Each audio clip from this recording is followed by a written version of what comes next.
Hello, dear students. So, how are you all? I'm pretty sure all of you must be so amazing. So, let's start our biomolecule quickly revise enzyme. Thanks a lot for your huge love and support. And which I'm pretty sure all of you have subscribed the channel. हम बहुत सारी चीज़ें अब करेंगे 11th 12th का पूरा descriptive करने वाले हैं very soon. So I just need your love. That's all. So let's start our enzyme, which is the pain point for many students. But after this, that is my promise to you कि एक एक question होंगे और अच्छे से होंगे, right? तो चलिए let's start our session of enzyme. तो बच्चा when we talk about enzyme, ये टर्म आया कहाँ से? तो ये सबसे पहली बार obviously we know enzyme is basically biocatalyst, means जितनी भी बॉडी में रिएक्शन हो रही है, all the reaction that is happening in the body is mediated through enzyme. तो enzyme उसको कंट्रोल कर रहा होता है. And first time this enzyme was observed in yeast. So वहां से नाम आया en means in yeast during fermentation में इस एंजाइम का रोल देखा गया एंड वहीं से ये नाम एंजाइम आया. When we talk about enzyme, we know it's a biocatalyst. Biocatalyst means, bacha, obviously it would do reaction, it would involve in the reaction in living organism, right? So it would alter rate of reaction, alter rate of biochemical reaction because it is involved in the chemical reaction happening in our body, right? तो इसलिए इसको enzyme बोलते हैं. It is all the enzymes are proteinaceous in nature, right? So it's a protein in nature and you can say that it is tertiary protein basically, right? तो क्या होता है enzyme? Tertiary protein होता है, except कुछ ऐसे enzyme हैं which are RNA, right? So except ribozyme is the enzyme, is the RNA act as enzyme, that is known as ribozyme. And ribonuclease, ये दो एक्सेप्शन है जो बेसिकली आरएनए हैं which act as enzyme. Apart from that all are proteinaceous in nature, right? Enzyme are highly specific. Why highly specific? Because we know ये highly specific क्यों होता है. Like if you talk about maltose, right? So maltose is the substrate on which maltase would act and obviously convert it into smallest unit, that is glucose plus glucose, because maltose दो unit से बनता है glucose की, right? वैसे lactose की बात करें तो लैक्टोज के ऊपर लैक्टेज वुड वर्क, सुक्रोज के ऊपर sucrase is there for the enzyme of the sucrose, right? So they are very specific for their substrate, right? तो मतलब वो हाईली स्पेसिफिक होते हैं, चूजी होते हैं, है ना?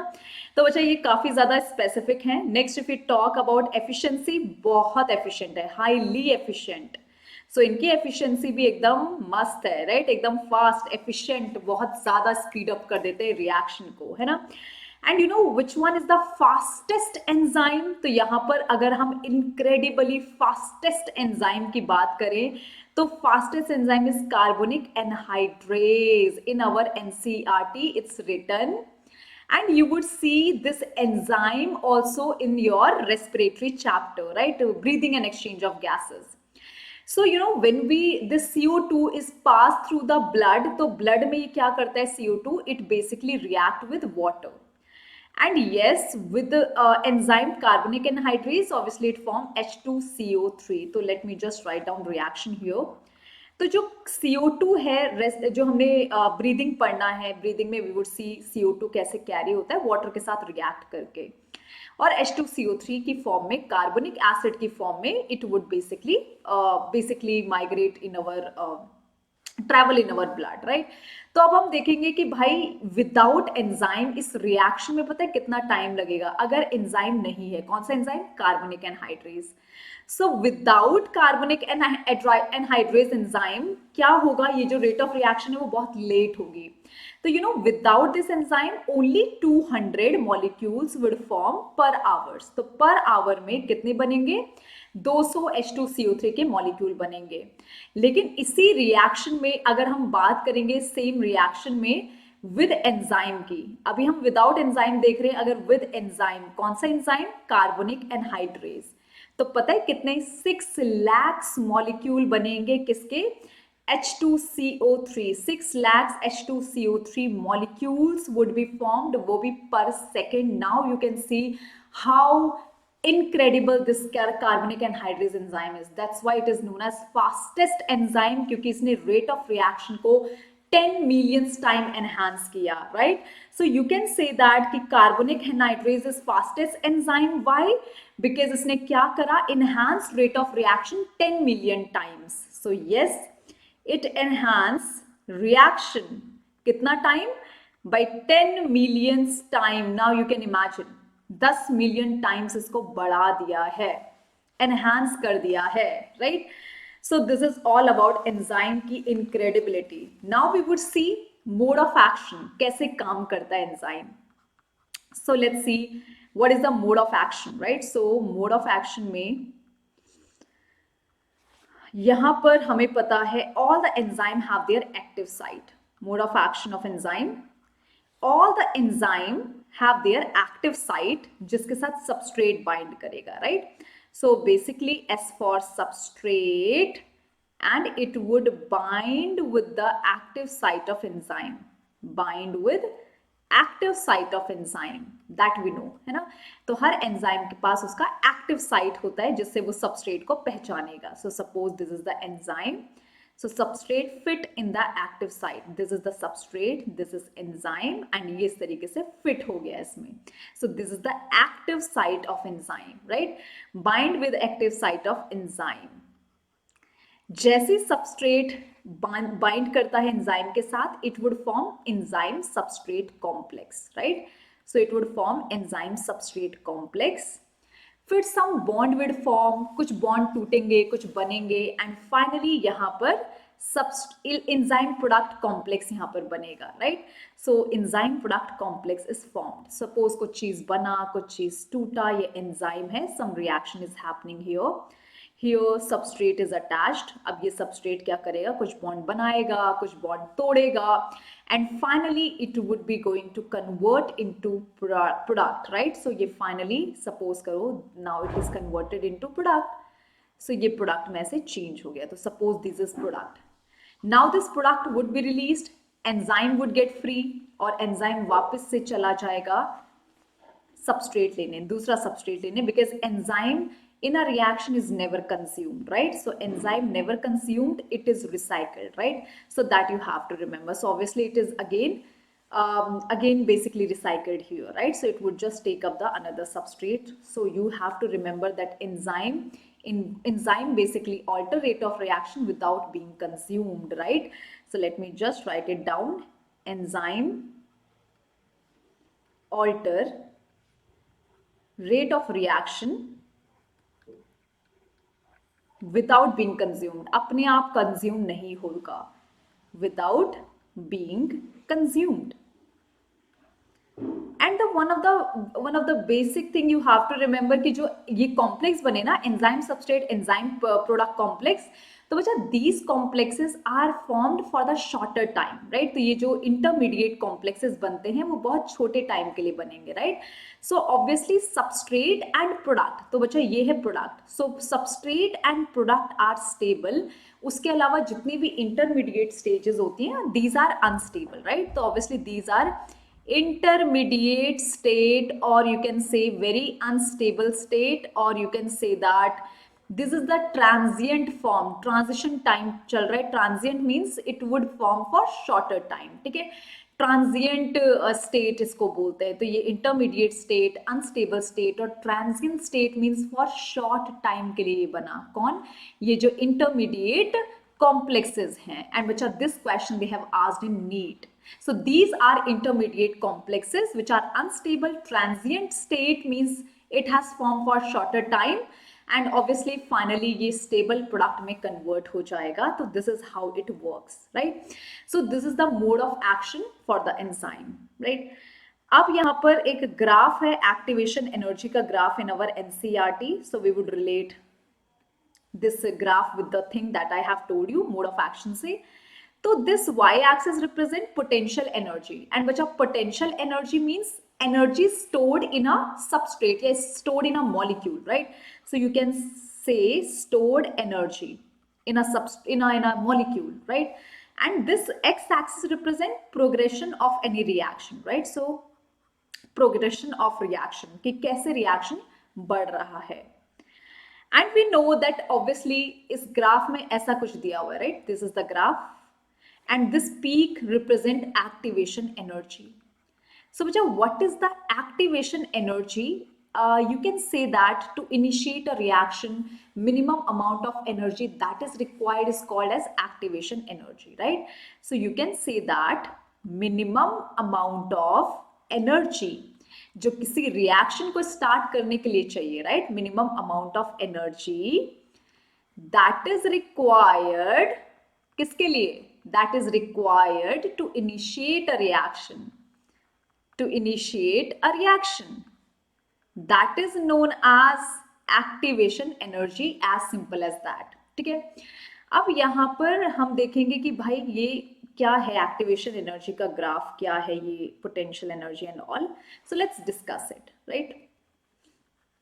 तो बच्चा see, we are having this graph और मैंने एक डॉटेड ग्राफ बनाया हुआ है. तो यहाँ पर एक एक्टिवेशन एनर्जी रिप्रेजेंट कर रहा है minimum amount of energy that is required to initiate a reaction, right? ये दिया हुआ है सबस्ट्रेट का कॉन्सेंट्रेशन या सबस्ट्रेट लेवल का एनर्जी. सो बच्चा substrate potential energy is this and this is representing product का energy and obviously this is the progression of reaction. So यहाँ पर ये सबस्ट्रेट को प्रोडक्ट में बनने के लिए it require this minimum amount of energy, इतना पोटेंशियल एनर्जी इसको चाहिए टू स्टार्ट अ रिएक्शन. तो बच्चा ये वाला जो ग्राफ है, दिस एक्टिवेशन एनर्जी, जो ये पूरा व्हाइट कलर से मैंने बनाया है, this is the activation energy without enzyme. तो बिना एंजाइम के इसको बहुत ज्यादा एक्टिवेशन एनर्जी चाहिए होती है. लेकिन यहां पर अगर हम देखेंगे ये शॉर्ट वाला पीक जो बन रहा है, this peak I have drawn with the dotted line, it shows कि यहां पर इतनी एक्टिवेशन एनर्जी चाहिए एंजाइम की प्रेजेंस में. सो यू कैन से दैट कि एंजाइम क्या करता है, इट रिड्यूसेस एक्टिवेशन एनर्जी की रिक्वायरमेंट कम करता है. Means we have to give less activation energy from outside in order to start a reaction. So it reduces activation energy. In this question they have asked in exam, right? And physics में एक concept पढ़ा होगा कि जितनी ज़्यादा activation energy उतनी ज़्यादा unstability, and obviously these energy levels showing the enzyme substrate or enzyme product complex means intermediate stages, right? So you can see that ये जो activation energy है it shows intermediate stages. तो यहाँ पर मतलब complex बना और बॉन्ड बन रहे हैं, बॉन्ड टूट रहे हैं, तो ये इस इंटरमीडिएट स्टेट को, ट्रांजिशन फेज को, ट्रांजिएंट स्टेट को, अनस्टेबल स्टेट को रिप्रेजेंट कर रहा है. And why it is unstable? Because more the potential energy, more would be instability. और मैंने कहा जितने भी intermediate state हैं between substrate and product के बीच में जितनी intermediate reaction है, all are unstable for shorter time, transition phase, transient state के लिए, right? For shorter time के लिए. So बच्चा this is the graph of the activation energy representing all these things, right? तो यहाँ पर क्या होता है, you must have studied two type of reactions are there. What are those? Endothermic reaction, exothermic reaction, right? So when we talk about endothermic and exothermic reaction, so you have to remember one thing, that exothermic chemistry में पढ़ा होगा, energy is released in it.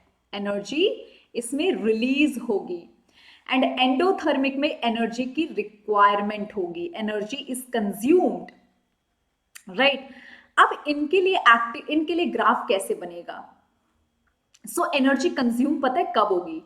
जब substrate level की energy product से कम होगी. तो बच्चा यहाँ पर सबस्ट्रेट को कम एनर्जी है, प्रोडक्ट बनने के लिए हमें ज्यादा एनर्जी देनी पड़ेगी. तो इस केस में energy is consumed, energy is required. Why? Because you can say that energy level of substrate is less than product. तो प्रोडक्ट बनाने के लिए हमें बाहर से बहुत एनर्जी देनी पड़ेगी, राइट?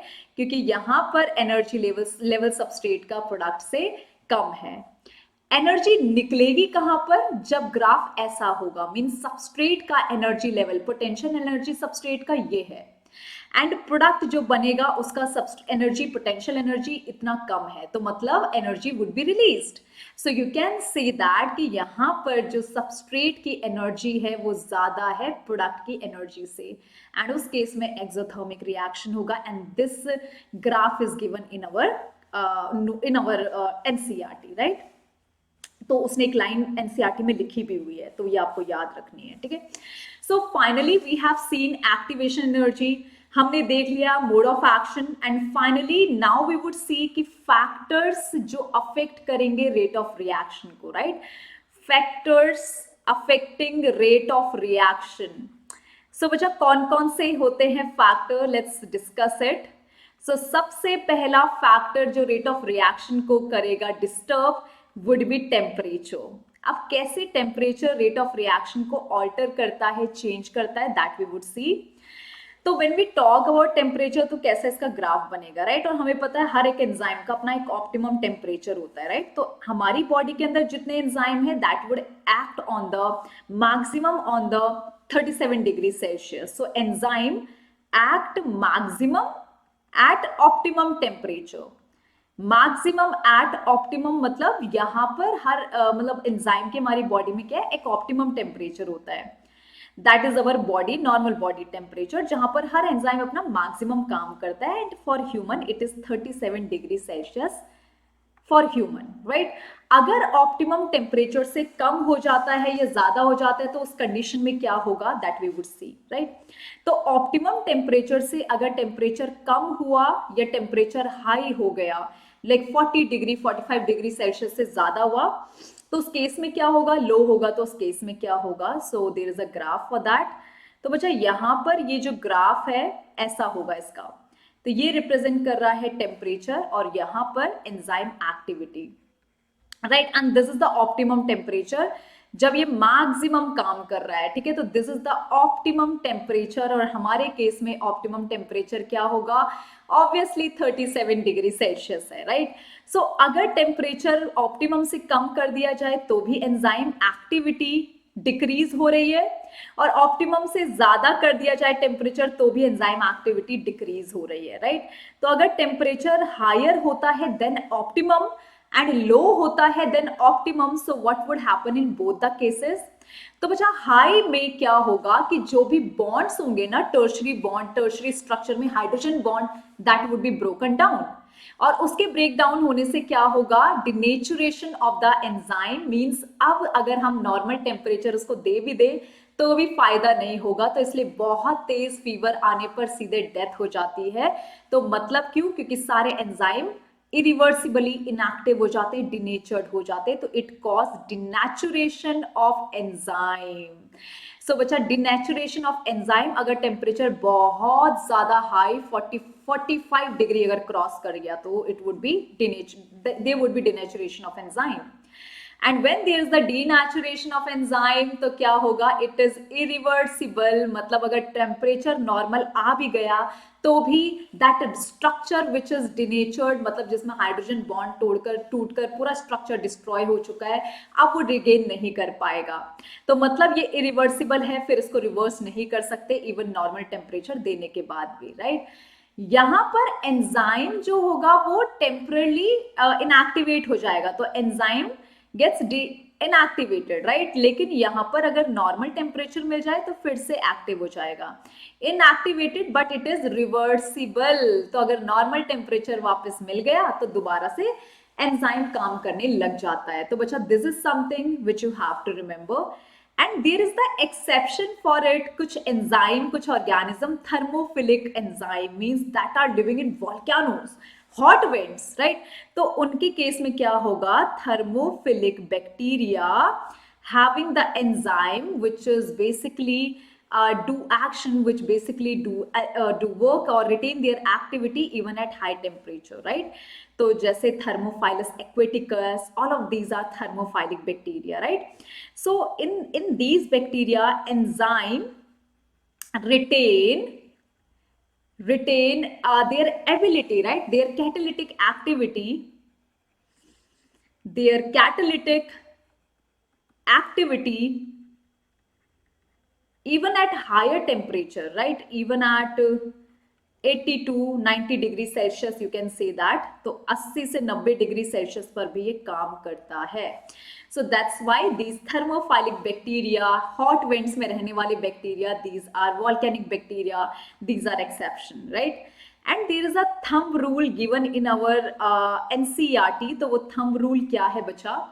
इफ वी इंक्रीज और डिक्रीज टेम्परेचर, जैसे यहाँ पर टेम्परेचर ऑप्टिमम पे मैक्सिमम काम करेगा एंजाइम, अगर ऑप्टिमम से हम 10-10 डिग्री कम करेंगे तो हमारा रेट ऑफ रिएक्शन हर 10 डिग्री पर हाफ हाफ होता रहेगा.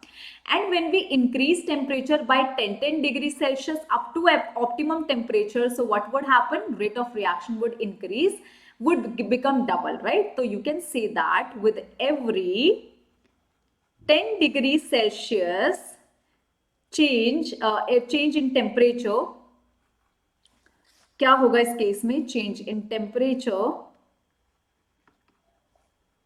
यहां पर ये डबल होगा या हाफ होगा. अगर 10 डिग्री कम कर रहे हैं तो it would B basically decrease, become half with each 10 degree Celsius decrease, and obviously अगर हम increase कर रहे हैं तो it would become double, right? So enzyme activity either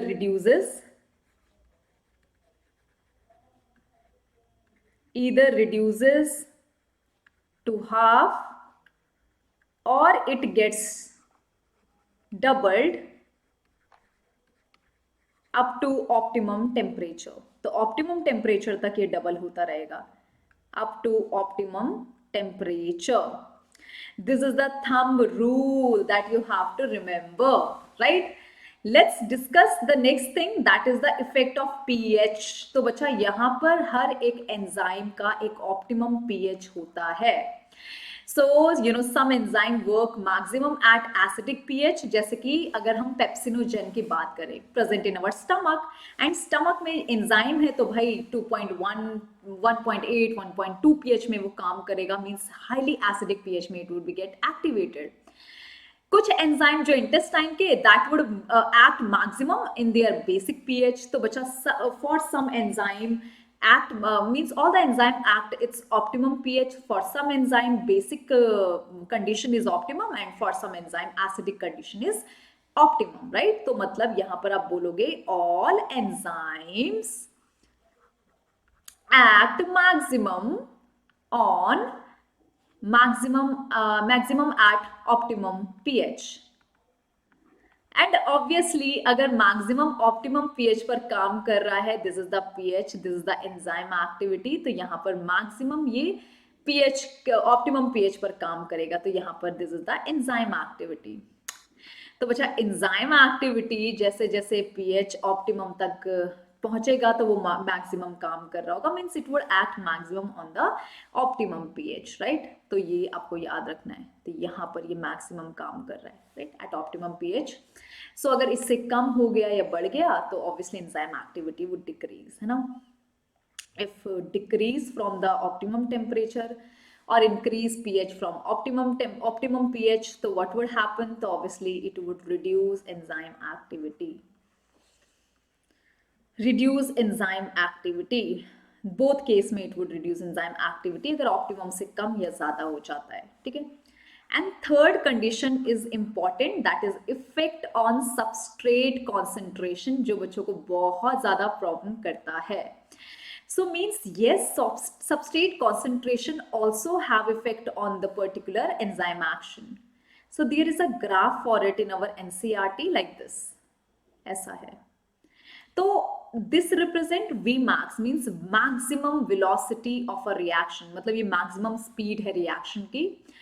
तो obviously यहाँ पर ये represent करता है substrate concentration. So what we have seen कि जैसे जैसे हम substrate concentration बढ़ाते गए, स्पीड अप होता रहा रिएक्शन, राइट. लेकिन अप टू मैक्सिमम लेवल, अब इससे ज्यादा स्पीड अप हम नहीं कर सकते, ये एकदम कांस्टेंट हो गया, राइट. तो ये कांस्टेंट ही रहेगा, ऐसे एकदम कांस्टेंट हो जाएगा रिएक्शन, ठीक है. एंड बच्चा there is a Vmax half also. Vmax half मतलब मैक्सिमम वेलोसिटी का हाफ, ठीक है. तो half of the maximum velocity इतना दिया हुआ है ना. सो व्हाट इज इट, मतलब कैसे सबस्ट्रेट कॉन्सेंट्रेशन इफेक्ट करेगा इसको. So you know increase in substrate concentration, जैसे जैसे आप सबस्ट्रेट कॉन्सेंट्रेशन बढ़ाएंगे, वैसे वैसे वेलोसिटी ऑफ एंजाइम बढ़ेगा, speed of reaction, enzyme reaction बढ़ेगा, right, increase the velocity, but up to a certain limit, V max तक ही ऐसा होगा कि आप सबस्ट्रेट बढ़ाते गए, वेलोसिटी बढ़ती गई। अब सपोज एक रिएक्शन के लिए वी आर हैविंग सिर्फ 10 एंजाइम, और यहाँ पर जो है 10 एंजाइम के साथ 10 सबस्ट्रेट बाइंड करेंगे, और ये मैक्सिमम होगा। तो मतलब पहले हमने एक सबस्ट्रेट डाला, 2 डाला, 3 डाला, 4 डाला, rate of reaction keep on increasing up to 10 substrate. Now all the enzyme are occupied with the substrate. तो 10 एंजाइम थे, 10 के 10 ऑक्यूपाइड हो गए, and now nothing would happen if you would increase the substrate level। अब इसको 20 भी कर दो, लेकिन एंजाइम तो 10 ही हैं, एक टाइम पर ये 10 सबस्ट्रेट को ही प्रोडक्ट में कन्वर्ट कर सकता है। तो that is its maximum capacity, मतलब all the enzyme active site have occupied with basically the substrate। तो you can say कि अब रिएक्शन अपने मैक्सिमम पर पहुंच चुका है, reaction reaches a maximum velocity। और maximum velocity में क्यों पहुंचा, तो you can say that maximum velocity when enzyme are fully saturated, when enzyme are fully saturated। अब ये पूरी तरीके से एंजाइम का एक्टिव साइट सैचुरेट हो चुका है, and no active site is left, no active site is left to bind with the substrate, right, to bind with additional substrate। तो अब यहाँ पर चाहे जितना मर्जी सबस्ट्रेट बढ़ा दो, आपकी मैक्सिमम वेलोसिटी पहुंच चुकी है, तो अब कुछ नहीं होने वाला है। So now there is a km value in it। तो मतलब इसके लिए हम एक km value देखते हैं, which is the mathematical derivation, mathematical constant है, and obviously it is also known as Michaelis-Menten constant भी इसको बोलते हैं, right। तो यहाँ पर it is also known as Michaelis-Menten constant, and इसका मतलब क्या है, what is the km value? So let me show you graph, ठीक है। तो km वैल्यू पता है क्या होता है कि सबस्ट्रेट का वो value, the concentration of the substrate और value of substrate that is required to reach V max half. तो हाफ ऑफ मैक्सिमम वेलोसिटी को पहुंचने के लिए जितना वैल्यू चाहिए, जितना सबस्ट्रेट का कॉन्सेंट्रेशन चाहिए, that is actually km value. So you can say that km indicates value of substrate, concentration of substrate at which reaction has gained half of the maximum velocity, reaction has gained half of maximum velocity।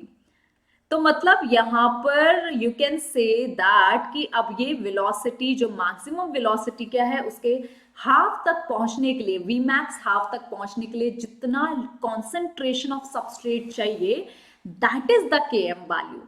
so km value क्या है, substrate का concentration that is required to reach Vmax half, that is the km value, as simple as that, right।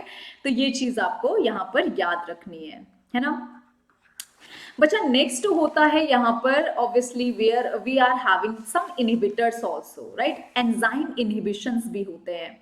मतलब enzyme की activity को inhibit करने के लिए बहुत सारे ऐसे केमिकल्स होते हैं which would basically suppress the activity of enzyme. So enzyme के साथ सबस्ट्रेट ऐड होगा, प्रोडक्ट बनाएगा, वी नो। बट अगर एंजाइम के साथ इनहिबिटर बाइंड हुआ, there would be no product formation. So yes, inhibitor का काम होता है प्रोडक्ट नहीं बनाने देगा, राइट। तो we would see different type of inhibition now. तो इनहिबिटर्स देखेंगे बहुत टाइप के। सो फर्स्ट टाइप का इनहिबिटर है कॉम्पिटिटिव इनहिबिटर्स। क्या होता है बच्चा, कॉम्पिटिटिव इनहिबिटर्स और कॉम्पिटिटिव इनहिबिशन। सो क्या होता है competitive inhibition? So when we talk about competitive inhibition means enzyme के पास there is the active site, right. This is the active site for of enzyme, और जिसके साथ एक्चुअली सबस्ट्रेट बाइंड करता था। बट नाउ सबस्ट्रेट का एक competitor आ गया जो कि सबस्ट्रेट जैसा ही दिखता है, which is known as inhibitor.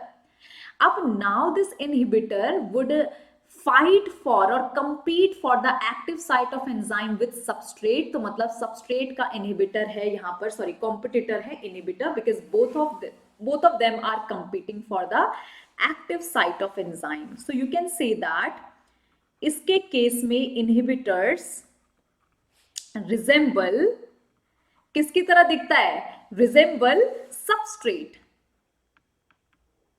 Structurally. तो स्ट्रक्चरली वो सबस्ट्रेट जैसा दिखेगा, राइट. एंड यहां पर होगा क्या, it would compete for active site. किसके लिए कंपीट करेगा, compete for active site of enzyme. तो एंजाइम के एक्टिव साइट के लिए ये कंपीट करने वाला है. तो मतलब ये भी यहां पर बाइंड करने की कोशिश करेगा, इन सबस्ट्रेट को भी करना है. तो अगर एंजाइम के साथ इनहिबिटर लग गया, there would be no product. So this is the competitive inhibitor and the best example, and which it can be overcome. ये inhibition वाला can be overcome by increasing substrate concentration. Overcome by increasing substrate concentration. तो substrate को बढ़ाकर हम क्या कर सकते हैं, इसको ओवरकम कर सकते हैं. क्योंकि ज्यादा सबस्ट्रेट होगा तो obviously enzyme would bind more with the substrate than inhibitor, right. And इसके लिए Vmax वैल्यू को हम पहुंच सकते हैं. Vmax रिमेन सेम, बस हमें क्या करना पड़ेगा, सबस्ट्रेट वैल्यू बढ़ाना पड़ेगा, मतलब Km वैल्यू को इंक्रीज करना पड़ेगा इस केस में. तो Vmax तक हम पहुंच सकते हैं, मैक्सिमम वेलोसिटी तक पहुंच सकते हैं, इसमें कोई फर्क नहीं पड़ेगा. बट हमें Km वैल्यू बढ़ाना पड़ेगा, सबस्ट्रेट बढ़ाना पड़ेगा to overcome this particular inhibitors, right. Second type inhibitors होते हैं बच्चा नॉन कॉम्पिटिटिव, और इसके एंजाइम, पहले इसके एग्जाम्पल बता देती हूँ, राइट. तो कॉम्पिटिटिव इनहिबिटर के एग्जाम्पल हैं एंजाइम सक्सिनेट डिहाइड्रोजनेज. ये एग्जाम्पल हमारी बुक में दिया हुआ है. डिहाइड्रोजनेज, सपोज ये एंजाइम है, ये एंजाइम के लिए जो सबस्ट्रेट होता है दैट इज सक्सिनिक एसिड, और सक्सिनेट उसको बोलेंगे. और इसका जो इनहिबिटर है वो है मेलोनेट, जो कि सक्सिनेट जैसा दिखता है और वो बाइंड करेगा और ऑक्सैलो एसिटेट. तो बच्चा ये दो इनहिबिटर किसकी तरह दिखते हैं, ऑब्वियसली सेम एज सक्सिनेट, और इसके एक्टिव साइट के साथ बाइंड करके no product would be formed here, right. दूसरा एग्जाम्पल है एंजाइम है एक अल्कोहल डिहाइड्रोजनेज, अल्कोहल डिहाइड्रोजनेज, और उस अल्कोहल डिहाइड्रोजनेज के लिए जो सबस्ट्रेट होता है विच इज मिथेनॉल. और मिथेनॉल क्या करेगा, इस एंजाइम के साथ बाइंड करके एक जहर बनाएगा, टॉक्सिन बनाएगा. बट इनहिबिटर यहाँ पर इथेनॉल क्या करेगा, इस जहर को बनने से रोकेगा और यहाँ पर जाकर एंजाइम के साथ बाइंड करेगा. And obviously it would stop formation of product. तो ये बेस्ट एग्जाम्पल है मिथेनॉल पॉइजनिंग का. तो बच्चा यहाँ पर अगर मिथेनॉल बाइंड करेगा तो क्या करेगा, प्रोडक्ट बनाएगा, एक पॉइजन बनाएगा. लेकिन इथेनॉल इनहिबिटर की तरह काम करेगा, प्रोडक्ट नहीं बनने देगा, कोई पॉइजन नहीं बनेगा. This is the example of methanol poisoning में, राइट. उसके बाद देयर इज अनदर एग्जाम्पल, एक एंजाइम होता है और उस एंजाइम का नाम सिंथेटेज है, जो आपको याद नहीं रखना क्योंकि not given in NCERT and exam में भी नहीं पूछता.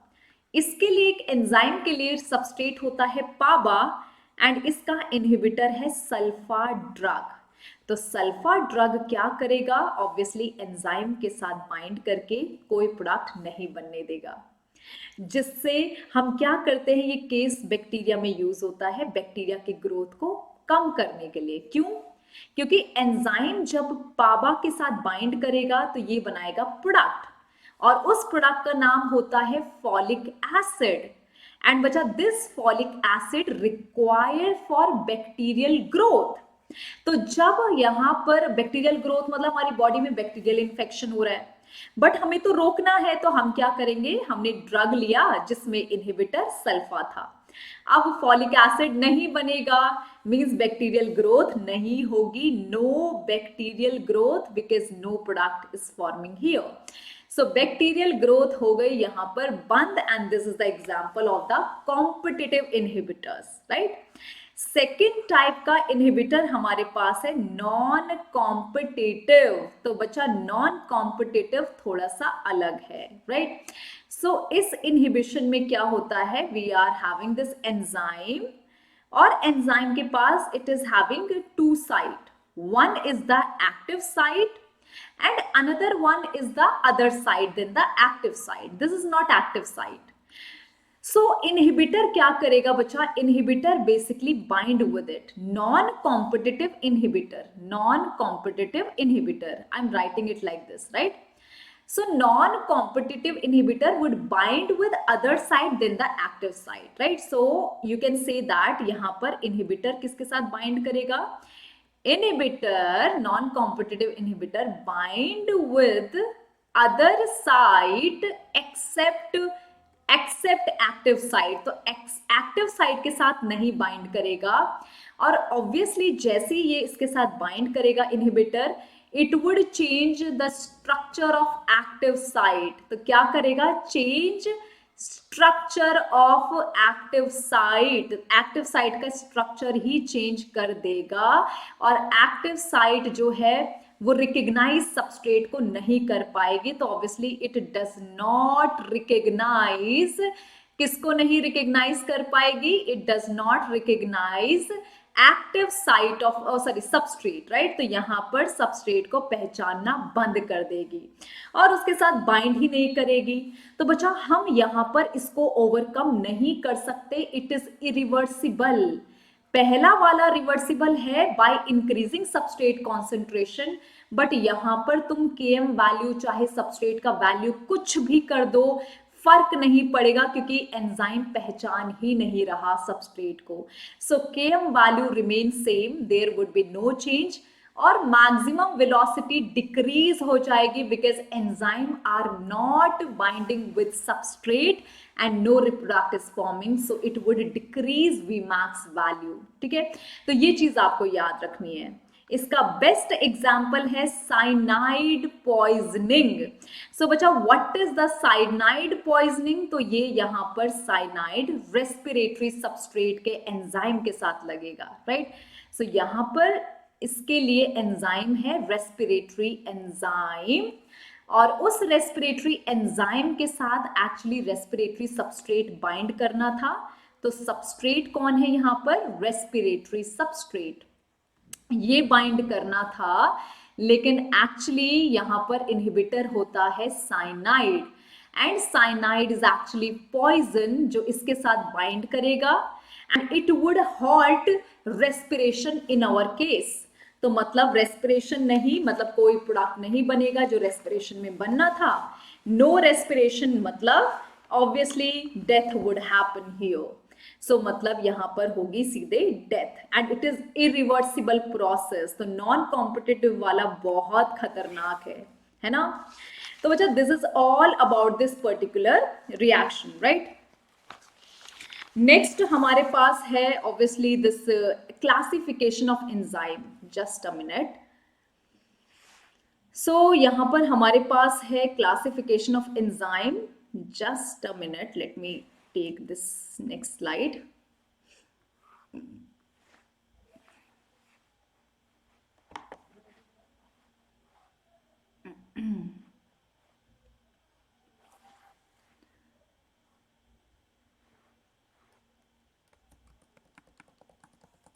So बच्चा let's discuss the classification of enzyme now. तो अब ये यहाँ पर है लास्ट, एंड उसके बाद cofactor and then turn, right.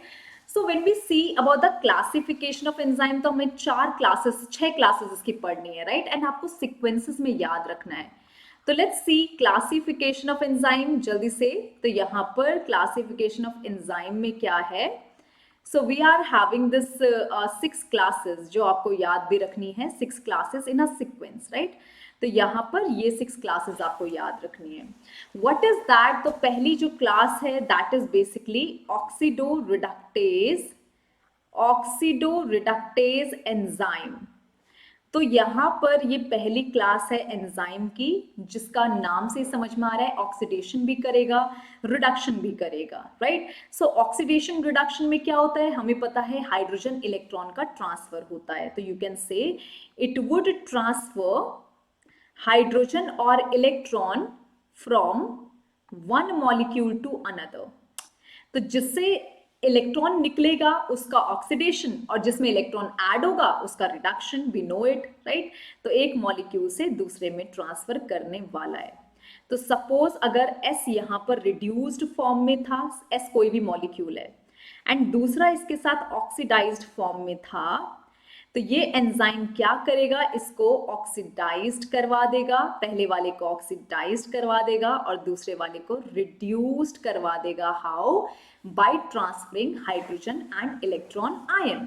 And बचा एग्जाम्पल, यू कैन एग्जाम्पल इसमें एनसीईआरटी में क्या क्या दिए हुए हैं इसके अंडर, तो ऑक्सीडेजेस एंजाइम है, we are having reductase enzyme, we are having catalase enzyme। तो ये बिल्कुल you have to refer NCERT, right? Peroxidase enzyme, all of these are oxidoreduction enzyme, reductase enzyme। Second category is transferase, right? तो बच्चा यहाँ पर next है transferase. So as the name suggest ये भी ट्रांसफर करेगा, बट किसको? Catalyse transfer of specific group, not electron and hydrogen. बच्चा see this term is so important, एक स्पेसिफिक ग्रुप को ट्रांसफर करवाएगा except hydrogen and electron. Hydrogen electron का कोई ट्रांसफर यहाँ पर नहीं होगा। एग्जाम्पल, जैसे यहां पर इसके साथ एक ग्रुप लगा हुआ है and this is the another substrate, तो अब ये इससे निकलकर इसके साथ लग गया, ये वाला ग्रुप यहां से निकलकर इसके साथ लग गया, and it is done by transferase enzyme. So what is the best example? Kinase. So बच्चा NCERT में we have given like lots of the example, you can see it, right? So kinase enzyme phosphate group को transfer करेगा, phosphate group को transfer करेगा from ATP and obviously add कर देगा किसी में जाकर, जैसे कि ग्लूकोज को ग्लूकोज 6 फॉस्फेट में कन्वर्ट कर देना है ना। तो 6 फॉस्फेट लग गया, ग्लूकोज में फॉस्फेट लग गया, किसने करवाया? Obviously hexokinase, that you would see in the glycolysis part, है ना। Third category is the hydrolases. तो बच्चा हाइड्रोलेजेस थर्ड कैटेगरी है, that you have to remember. As the name suggest कि ये किसी भी चीज को तोड़ेगा, it would catalyse the breakdown of catalyze breakdown of what? So it would catalyze breakdown of any compound of larger molecule in presence of water, in presence of water, right, into smaller molecule in addition of water. So obviously water is required, that's why we call it hydrolysis। तो पानी की presence में उसको break down करेगा, and best example is all digestive enzyme are hydrolysis, hydrolytic enzyme means they require water for reaction, right? All the digestive enzymes are hydrolase, that you have to remember। We are having fourth category, that is the lysis। तो बच्चा यहाँ पर lysis भी है, and lysis का काम क्या होता है? Obviously it would catalyze breakdown, ये भी ब्रेक डाउन करेगा, किसको? Break down substrate, but without water. बच्चा ये डिफरेंस है लाइसिस में एंड हाइड्रोलाइसिस में, right? Without water, here water is not required, right? तो यहाँ पर उसके अलावा there is a perfect definition of lysis that they have asked in the NEET exam also. It catalyze removal of group, क्या करेगा बच्चा? यहां पर ग्रुप को रिमूव करेगा विदाउट वाटर फ्रॉम सबस्ट्रेट। और यहां पर एक ग्रुप को जब रिमूव कर दिया बिना पानी के, by leaving double group, by leaving double bond, तो यहां पर डबल बॉन्ड बनने वाला है। What does it mean? देखो यहां पर सपोज कोई कार्बन कंपाउंड था, right? Hydrogen hydrogen 4 valencies is there, और यहां पर there is X and Y group. In presence of lysis enzyme X Y group निकल गए, और अब यहां पर सपोज ये हाइड्रोजन हाइड्रोजन अब ये बैलेंस करेगा डबल बॉन्ड बनाकर, केमिस्ट्री वाली रिएक्शन है, राइट। तो अगर ये दो ग्रुप निकल गए तो यहाँ पर इसकी वैलेंसी को वो करना पड़ेगा बैलेंस। तो बच्चा obviously double bond would be created and same definition they have asked in the exam and asked you that कौन सा एंजाइम है, लाइसिस ही काम करेगा। Same statement you would find in the NEET exam, right. तो बच्चा next है यहाँ पर fifth enzyme, that is the isomerases. As the name suggest it would form isomer. Isomer, you know, this is the part of chemistry, same formula but different structure, right? And the last one is the ligases. तो ligases क्या करेगा, paste करेगा और catalyze the linkage और linking करेगा, जोड़ेगा, join करेगा. That is the purpose of ligases enzyme. That's all, right? तो बच्चा these are the category that you have to remember. Other little से आप याद रख सकते हो, this is the short form other little, LIL. So O for this oxidoreductase, T for this transferase as we have seen, right? उसके बाद हमारे पास hydrolases है, उसके बाद हमारे पास lyses है, isomerase है, ligases है. So you can learn, this is the mnemonics to learn these category in a particular sequence. That's all, right? Next है बच्चा हमारे पास यहाँ पर दिस कोफैक्टर, राइट। तो यहाँ पर एकदम लास्ट हमारे पास जो पार्ट है दैट इज द कोफैक्टर वाला। तो हमें पता है कोई भी कॉन्जुगेट एंजाइम जो होता है, कॉम्प्लेक्स एंजाइम, कॉन्जुगेट एंजाइम मतलब जिसमें दो पार्ट से ये बना होता है।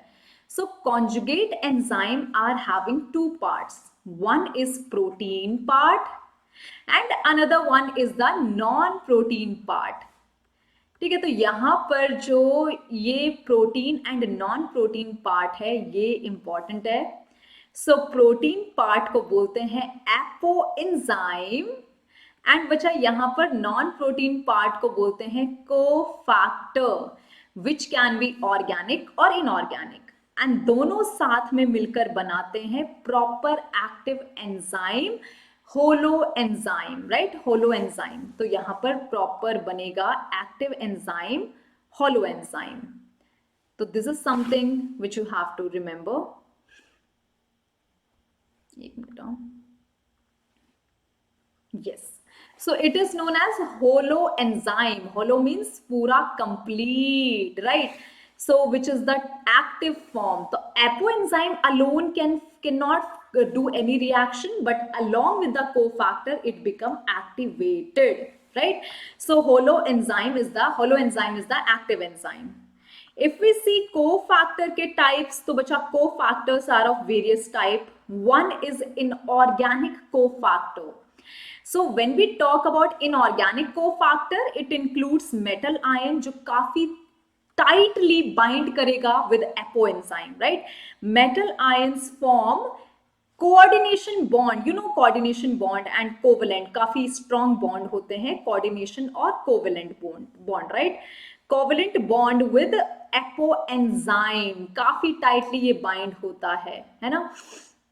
And बच्चा this is basically example of the inorganic cofactor. Example, यहां पर स्लाइवरी एमाइलेज के लिए क्लोराइड आयन चाहिए होता है, तो chloride ion for salivary amylase, ठीक है। तो सलाइवरी एमाइलेज के लिए हमें क्या चाहिए, chloride ion. Same way we require zinc ion for, this is the cofactor for carboxypeptidase enzyme which is the digestive enzyme, and carbonic anhydrase के लिए भी जिंक आयन चाहिए होता है। So this is something which you have to remember here in the inorganic part. Second cofactor जो है बच्चा वो है यहाँ पर ऑर्गेनिक होते हैं, that is the coenzyme. So coenzyme क्या होता है, it's a organic। तो ये जो दो हम पढ़ने वाले हैं that is organic cofactor, right. So coenzyme क्या होता है, एपोएंजाइम के साथ शॉर्ट टाइम के लिए लूजली बाइंड होता है। तो you can say loosely bind for short time, for shorter time with apoenzyme. So ये सिर्फ तभी बाइंड करेगा जब रिएक्शन करनी होगी, right. And the best composition of the coenzyme is vitamin. So यहाँ पर NAD हो गया, NADP हो गया, तो NADP में होता है enzyme, sorry, vitamin B3। And दूसरा एग्जाम्पल है FAD, जिसमें होता है विटामिन B2। तो विटामिन B2 यहां पर है, so you can say that vitamins are essential component of coenzyme. तो मतलब कोएंजाइम को यहां पर किसकी जरूरत होती है? विटामिन्स की। एंड ये स्टेटमेंट डायरेक्टली क्वेश्चन पूछा हुआ है, एसेंशियल कंपोनेंट ऑफ कोएंजाइम। तो विटामिन क्या है? Essential component of dash. So this they have asked in the NEET also, right? And the last one is the prosthetic group. And prosthetic group जो होता है बच्चा, it is tightly bound with apoenzyme. तो apoenzyme के साथ बहुत ज्यादा tightly bind करता है। Example, heme group. So this question they have asked. So prosthetic group is heme group that bind with the active site of peroxidase and catalase enzyme. तो इनके साथ ये बाइंड करेगा and this is the prosthetic group, tightly bind करेगा। This is the prosthetic group for peroxidase and catalase. So इन दो enzyme का काम क्या होता है? So these enzyme basically break down H2O2 into water and oxygen. So H2O2 को तोड़ेगा into water and oxygen. That's all which you have to remember. So bacha, that's all about the enzyme. I'm pretty sure that this is clear to everyone. I have included major thing that they ask in the exam, and in case you have any doubt, you can just connect me, you can just send me messages here in the Telegram group or in the Instagram. So I have given the link in the description box of this video. Have a great day bacha. I'm pretty sure you like it. Don't forget to revise it also. I'm pretty sure you have subscribed the channel, you have liked the video. All the best. See you all in the next class.